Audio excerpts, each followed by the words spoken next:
Hello, my name is Georgette and I'm a diabetes specialist dietitian from the West Hampshire Community Diabetes Service. In these short videos, I'm going to cover how to improve your carbohydrate awareness and give you an introduction to carbohydrate counting. So in this video, we're going to focus more about how you work out the carbohydrate content of the food you're eating. So as I've already said, different foods contain different amounts of carbohydrate, and there are several methods of calculating the carbohydrate content of food, and hopefully you'll learn more about those by watching this video. So the first method is the weighing food method, considered the most accurate way to count carbohydrate, particularly in loose foods like breakfast cereal, rice, pasta or potatoes. But for doing this, you will need a set of digital scales. To calculate the carbohydrate content of a weighed amount of food, there are a few steps that you need to follow. So the first step is to weigh the food using metric kitchen scales to find the weight of your portion in grams. Then step 2 is to find out the carb reference value, either given on a food label or found in a carbohydrate counting table. So you're looking at the carbohydrates per 100 grams of the food that you are eating. Step 3 involves a little bit of maths. You need to divide the carbohydrate reference value by 100 to tell you how much is in 1 gram. Then step 4, you multiply the result by the amount of food you have weighed. And this result is the carbohydrate content of your weighed amount of food. To simplify it, you could use the following formula. So let's show you some examples. We're going to show you a jacket potato compared to some boiled new potatoes. What's really important is to not swap the carbohydrate values from different cooking methods. This raw jacket potato weighs 206 grams. I already know from the Carbs and Cows book that uncooked jacket potatoes contain 20 grams of carbohydrate per 100 grams. So using this method I described earlier, we divide 20 by 100 to give us the amount of carbohydrates in 1 gram. And then we times this by our portion size, which is 206 grams. This means that this potato contains 41.2 grams of carbohydrate, which we would round down to 40 grams. So the equation would be 20 divided by 100 times 206 equaling 41.2, which we would round down to 40 grams.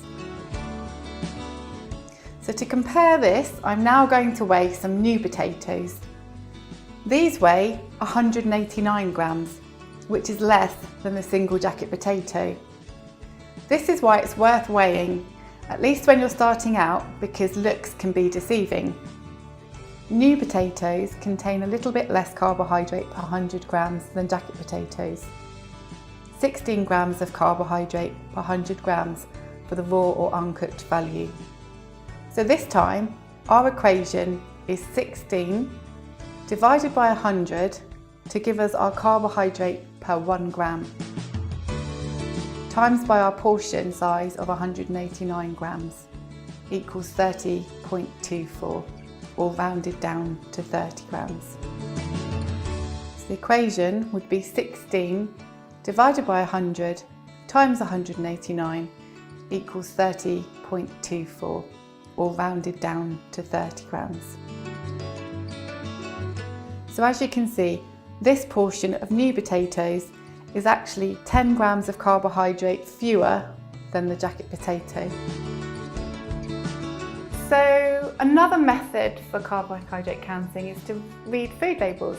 Food labels will display the carbohydrate content, so you can look at the nutrition information to find the amount of carbohydrate per 100 gram of the food. So what you just need to remember is to use the total carbohydrate rather than the of which are sugars. This information may be displayed as per 100 grams or per serving per portion. If you use the per 100 gram, then you will need to know the weight of your serving and calculate the carbohydrate as described before in the weighed food method. You may, however, find that the information per serving is useful, but just remember that your serving size may not match the suggested one on the label. And again, for rice and pasta, you need to check whether the carbohydrate content refers to the weight of the food either before or after cooking. This is important because they have different cooked and uncooked carbohydrate values. And this is due to the amount of water they absorb or lose during cooking. So just for example, foods that are boiled increase in weight during cooking, while foods that are baked will lose water. What you just need to know is important to use the right value. For example, if you are weighing your pasta dry, but using your cooked carbohydrate reference value, this will result in an underestimation of the carbs in the portion and would probably mean that you weren't giving enough insulin to cover that meal. So another method for carbohydrate counting is to use food photographs, such as using the Carbs and Cows book or app, which provide a great visual tool. The Carbs and Cows resources help you with carbohydrate counting and are available as a series of books or as a smartphone app that you can download on your phone for a small fee. They contain lots of photos of different portions of food, including meals and drinks with their associated carbohydrate content, which allows you to compare with what you were eating. How to use the Carbs and Cows book. So you'd prepare your meal or drink or snack as normal, then you'd find the food in the book either via the index page at the back or through flicking through the relevant food sections.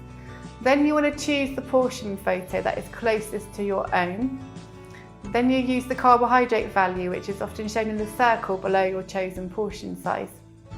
They also give you the weight of each portion, so you can compare your weight if you have weighed the food.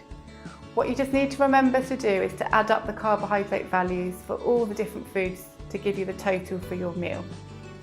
And then remember to compare the size of your plate or bowl with the one in the photo. And just to remember that all foods shown in the photographs are showing the cooked values.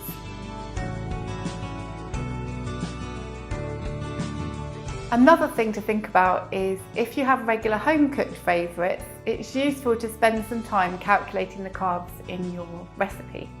So some recipe books will give the carbohydrate content per portion or per recipe. Just remember again to use the correct serving size or adjust to your portion. If, however, the recipe doesn't provide a nutritional breakdown, then you will have to work out how much carbohydrate each individual ingredient contains. Total them up, then divide by the total number of servings to get the carbohydrate per portion. We have put together some top tips for measuring carbohydrate content of food. Like any skill, carbohydrate counting gets easier the more you do it, and before long it will become second nature. The good news is that we are creatures of habit, so tend to eat very similar foods over a period of time.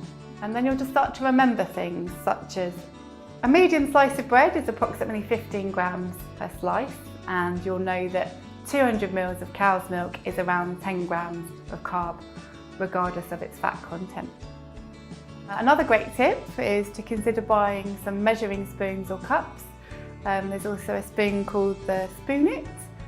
This helps you to be consistent with portion sizes. Another easy way would be to keep a list on the fridge of the foods you eat on a regular basis and just noting down their carbohydrate content. If you're using a food label, remember, use the per portion or per slice as a guide. And there are other apps that are useful. For example, MyFitnessPal is one that scans the barcode on labels, which has a large database of foods. But just a word of caution, as these are not always 100% accurate to rely on. We will cover the topics of alcohol, the glycemic index, and eating out separately. When starting out, the main thing you need to know is that you do not need to count the carbohydrates in your alcoholic drinks. This is because there is an increased risk of hypoglycemia. If you're not sure, you may wish to watch our video about hypoglycemia for a recap. Thank you very much for watching today. Whether you've been carbohydrate counting for a few months or for many years, it always helps to refresh your knowledge from time to time.